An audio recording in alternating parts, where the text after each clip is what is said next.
Buenos días, sean bienvenidos a nuestro programa Apolíneos. Hoy tenemos un tema muy interesante y es para nosotros un privilegio estar en este programa porque es el primer programa con un exalumno UDEM de las carreras de humanidades. Yo soy Carla Egan, estudiante de letras. Yo soy Renata Villar, estudiante de Sociología y Estudios Humanísticos y Sociales. Y yo soy María Garza, estudiante de Filosofía, las tres por la UDEM.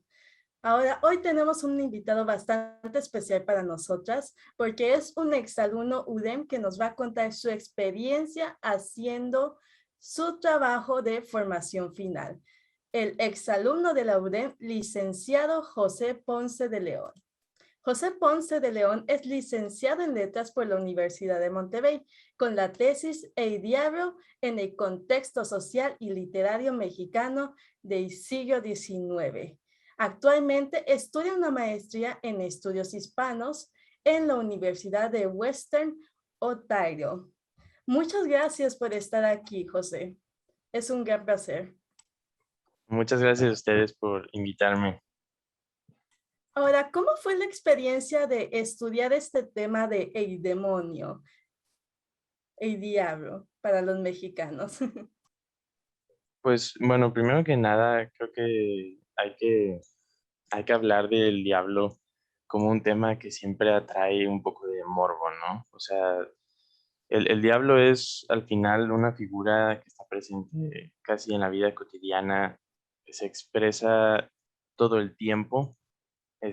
Un niño se le cae la paleta y la abuelita dice, ay, ya lo chupó el diablo, o vete al diablo cuando estás mandando a la fregada a alguien más. Entonces, el diablo al final aparece siempre como en nuestras conversaciones, aparece también en los símbolos religiosos, siempre es mencionado por los sacerdotes en las misas y por las monjas o por nuestros padres.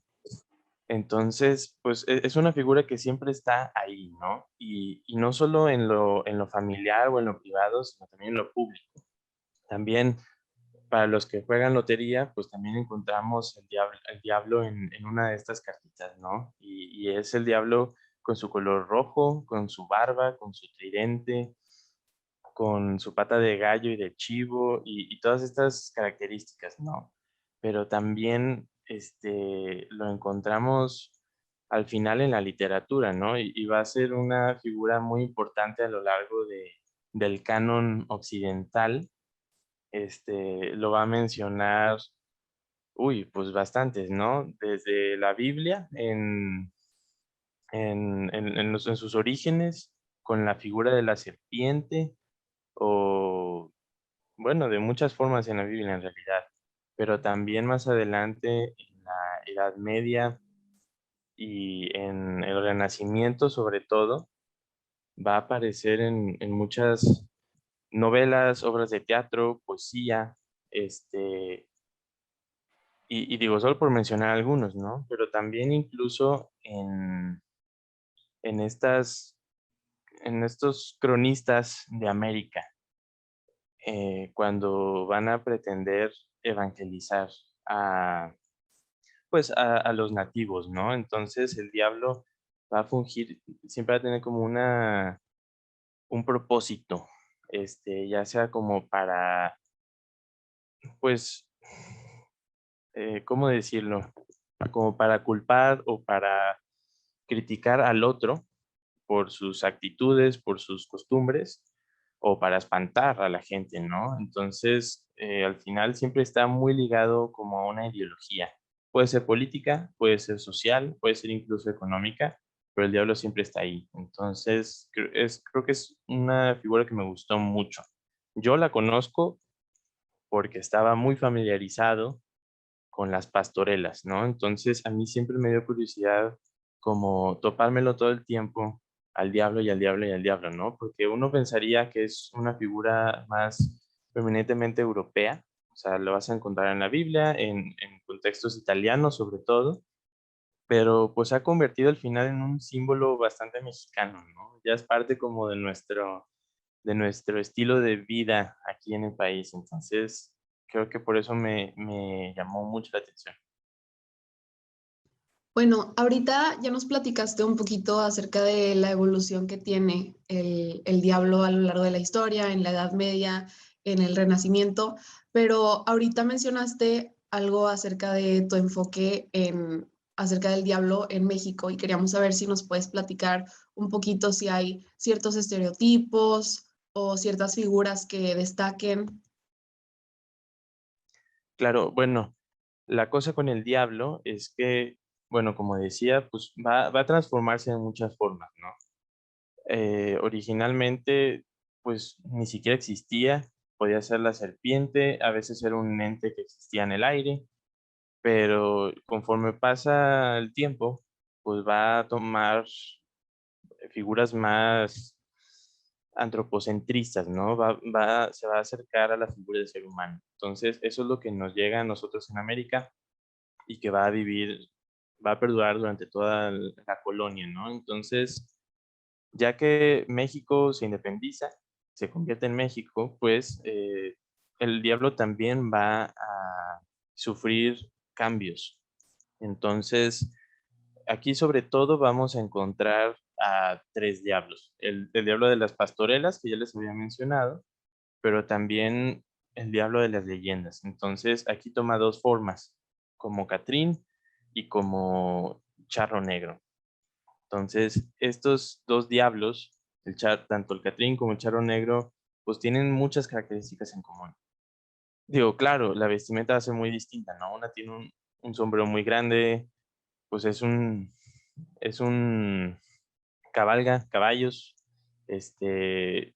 tal vez se encuentra más en el norte, pero también está el Catrín, ¿no? Que ese tal vez ya no perduró tanto, pero que en el siglo XIX, tal vez principios del siglo XX, todavía estuvo ahí. ¿Por qué? Porque el Catrín al final es como un pretender.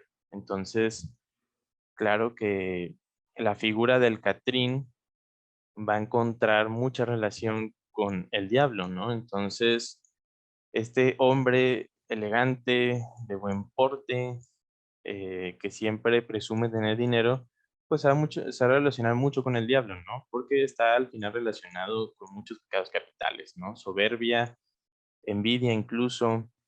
Entonces es muy fácil que partiera una leyenda de este, ¿no? Y lo mismo va a suceder con el charro negro, porque es una figura bastante masculina, ¿no? Preponderante. Y también el charro negro, pues esta tela oscura lo hacía ver muy elegante, ¿no?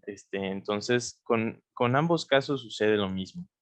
Es una posición de prestigio, es muy elegante, es muy distinguido. En el caso del Catrín, a veces usa hasta bastón, usa un bombín, usa su lente, su monóculo. Y por el lado del charro negro, pues siempre con un caballo bien peinado, bien pulcro, y ambos pues van a ser al final relacionados con el diablo en muchas leyendas, ya sea que secuestran mujeres, atacan pueblos o pues muchas cosas, ¿no? Todo depende del contexto del pueblo en que se cuenta esta leyenda. Entonces, el diablo al final va a tener, bueno, el diablo en México va a darle una aportación a la figura del diablo, que son estas tres, ¿no? Y el diablo pastorela, pues que es un diablo comiquísimo, súper divertido, siempre que se le frustran los planes. Entonces, eso es lo que aporta México a la figura del diablo históricamente. Eso está demasiado interesante y de hecho tenemos entendido que en tu trabajo también hablas sobre lo perceptible que es la presencia de liberalismo y de patriotismo en lo que es la novela romántica de Manuel Paino. ¿Nos puedes comentar un poco sobre eso? Claro, bueno, al principio les había mencionado que el diablo siempre estaba relacionado como con una ideología, ¿no? Entonces, en México va a suceder exactamente lo mismo. En mi tesis la trabajé sobre Manuel Paino, que es sobre todo un político y escritor de principios del siglo XX, vive casi todo el siglo XIX él, y entonces le toca desde la independencia hasta casi la revolución, ¿no? Entonces, estamos hablando tal vez de una de las personas que tiene más conciencia del proceso político de México. Entonces, él como escritor, claro que lo va a tratar de plasmar en sus obras, y una de estas va a ser El Pistol del Diablo. Es más conocido por Los bandidos de Río Frío, pero El Pistol del Diablo tiene ciertas particularidades. Una de ellas que es, en teoría, la primera gran novela mexicana. Claro que está la de Elizalde y Periquillo Sarmiento, pero esa se publica o se publicó a lo largo del proceso de independencia, entonces todavía no era México. El Pistol del Diablo es la primera que se publica por completo y no pequeña novela, sino gran novela que se publica por completo en México. Entonces ya está marcando un precedente ahí, ¿no? La primera edición no tenía el mismo largo, al final, o sea, la última, ya que después de lo edito va a tener 1200 páginas, pero desde la primera aparece esta curiosa figura del diablo. Y es rarísimo porque en esa época se acostumbraba o sea, sí, era el romanticismo y es donde nacen muchas de estas figuras míticas como Drácula y como Frankenstein y todas estas, pero no en México, porque en México se acostumbraba al romanticismo, pero costumbrista. Entonces el costumbrismo es totalmente a la realidad, ¿no? Retratar la cotidianidad de la vida, ¿no? Entonces, ¿por qué aparece un diablo por ahí, no? Si es algo supernatural. Y, y ahí está el meollo del asunto. El diablo al final va a cumplir un propósito y Paino es muy inteligente escondiéndolo, porque, bueno, al final el Pistol del Diablo es casi un panfleto. Los escritores de esa época no ganaban dinero publicando libros, entonces, ¿por qué vas a escribir un libro? Muchos políticos vieron, como también Ignacio Altamirano, que publicando novelas podías adoctrinar al pueblo, ¿no? Porque ellos leían las novelas o les eran leídas y así pasaban sus ideas políticas, ¿no? Entonces, Paino era un liberal moderado, este, él no quería que volviera el imperio, pero tampoco estaba de acuerdo con los liberales del otro extremo, ¿no? Que querían casi erradicar a la iglesia del país. Él entendía que había un punto medio y que la iglesia cumplía con un rol en esa época. Entonces, él va a transmitir todas estas ideas a través del Pistol del Diablo.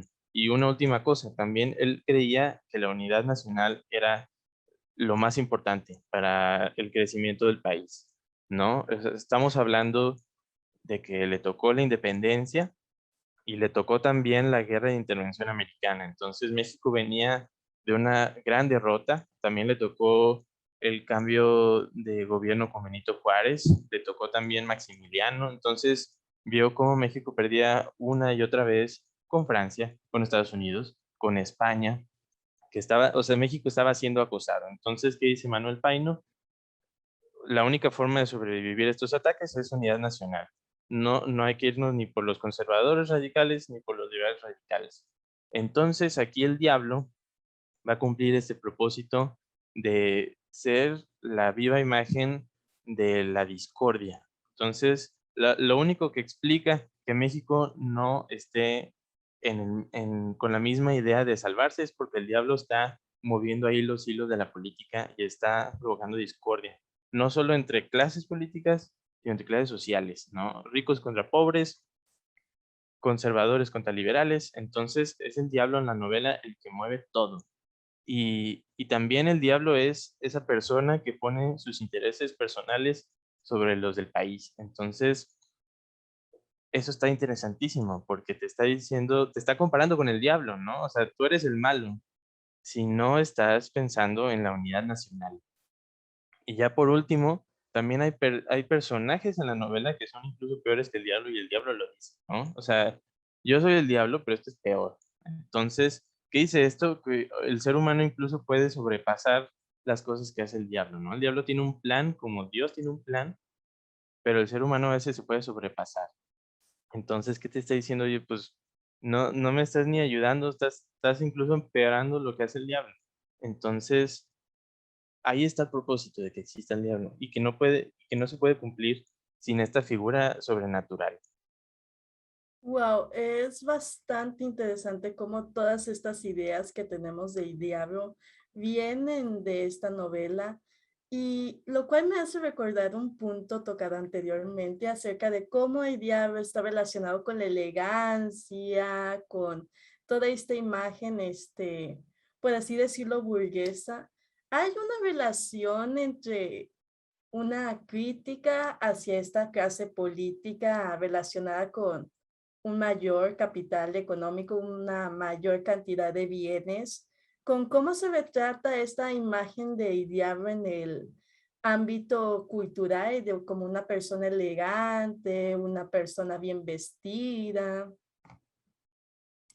Bueno, pues aquí precisamente el diablo, que Paino le llama Rugiero, este, es un Catrín. Entonces, cuando aparece en la novela, se presenta con el personaje principal y dice, sí, yo soy el hombre que conociste en Calais, en Europa, ¿no? Entonces, ya de entrada es un hombre extranjero y, y siempre elegantemente vestido. A lo largo del libro, pues va a estar demostrando que tiene dinero y dinero y dinero. Siempre aparece en las tertulias de los ricos, en los bailes más importantes pues de la capital, pero también del país.